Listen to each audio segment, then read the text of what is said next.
Hi guys, it's been a minute. How you guys doing? How is your day going?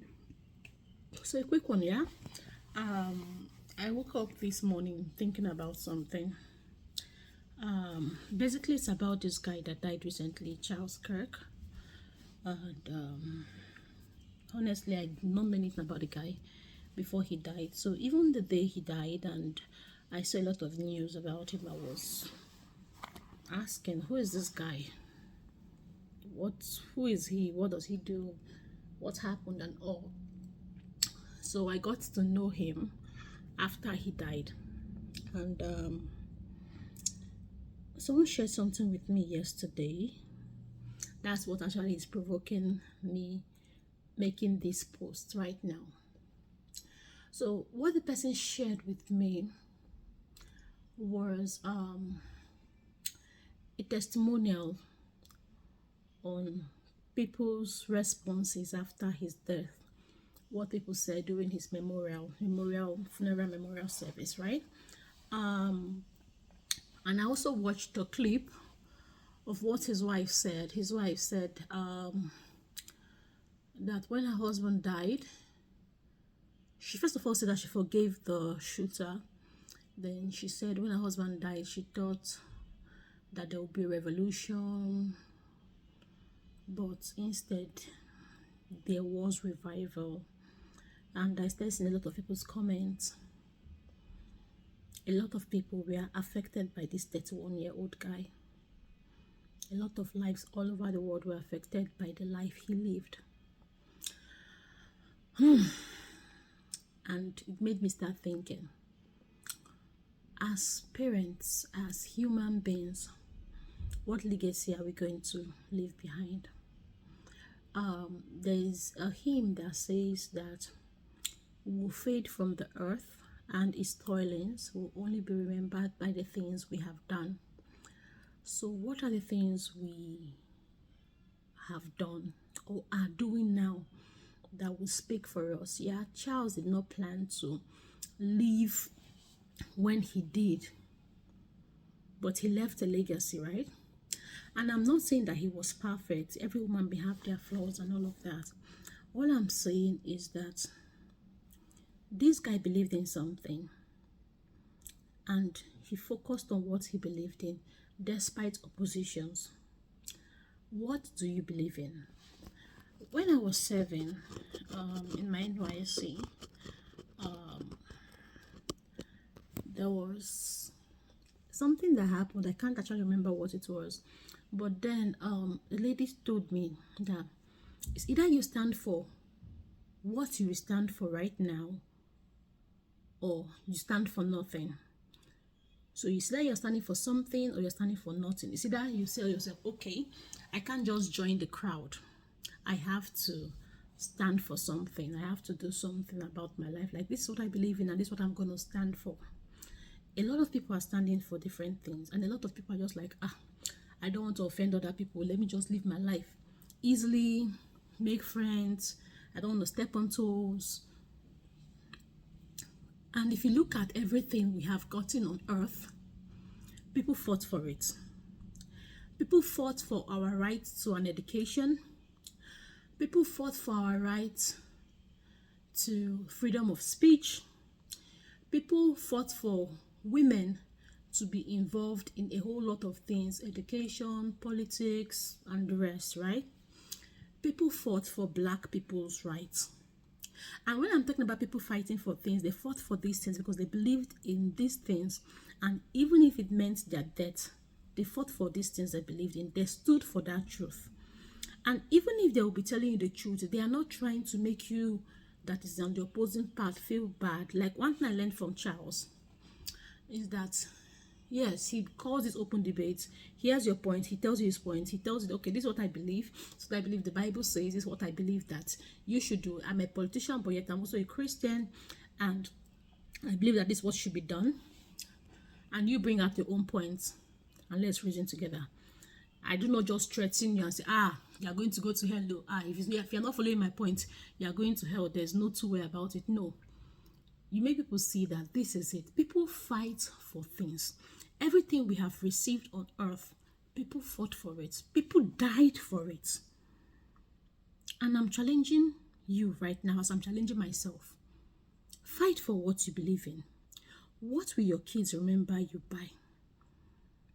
Will they remember you as someone that just lived on earth and was just a happy-go-lucky person, yeah? Did not really make a dent on earth, just left it as you came? Or would they remember you as a force to be contended with? That you believed in the truth and you fought for it. You are not violent in your fight. You are persuasive and you were kind and loving when you fought for these things. But you believed in the truth and this is what you fought for. Would they remember you as someone that is someone that conforms easily to societal demands and pressure and has no mind of his or herself?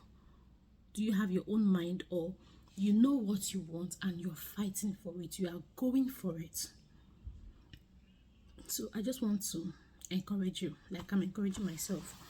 I sat down and thought about it. Yeah? As a Christian,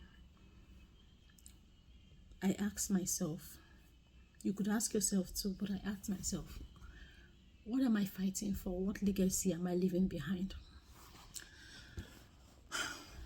I want to share my faith, right? How do I share my faith? I want to make a difference on earth. So many things are wrong. How do I tell people that these things are wrong? How do I love people as Christ loved people? How do I make a difference on earth? In a way, in my world right now, how do I do it? How do I be this light, this example for my kids? How do I become this person that heaven is proud of, this person that I was always meant to be? It's not just by sitting down and living my life day in, day out the same way. It's by putting myself out there, by showing people that these are the things I believe in, these are the things I profess, these are the things that make me me. You may not believe it, you may not agree with it, and that's fine. And I'm not going to hold you accountable to that, but this is what I believe in, this is what I think should be. What I believe is truth, this is what I stand for. This is what I will teach my kids to do. And I encourage every one of us to stand for the right things. It's not going to be easy, but let's just, stand for what is right, what is true. Let's make a change on earth. Let's make a difference where we find ourselves. Like I said before, I don't know Charles, but his death has influenced me greatly. And I sit down and I ask myself, Ife, how are we making a difference? How are we making a difference where we find ourselves? How are we making a difference in the way I raise my kids, in the way I think, in my workplace, wherever I find myself? How am I making a difference? And I think that should be the thoughts that should go to everyone's mind. How do I make a difference?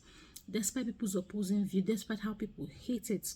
You see, one thing about it is that people will come out and they'll be opposing you and they're like, oh, no, I don't agree with what you're saying. No, I don't agree with what you're saying. But now, look at this guy now, still using this guy as a case study. Charles. He went, as he died, or he was murdered, and you found out that those words he planted are seeds in the hearts of people, because when he died, people started reflecting on the things he said, and many of them started saying, oh, because of this guy's death, I would now think about what this guy always said. I'll go to church, I'll do this for the first time, I'm going to do this for the first time, I'm going to do that.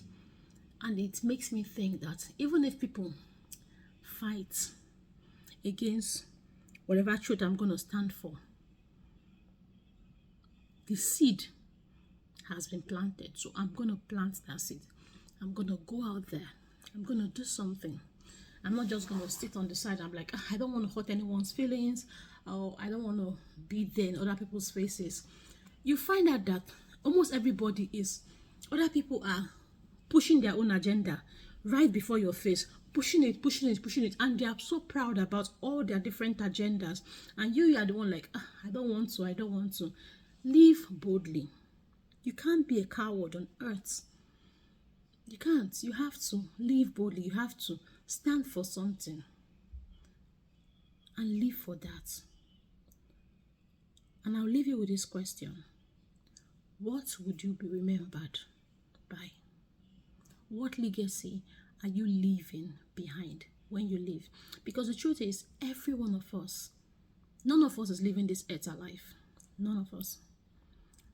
Even through rapture, we'll be transformed to another body. We are all living this body. Every single one of us. When you leave, what legacy would you leave behind? So I just wanted to just think about it. Till I see you again. Bye.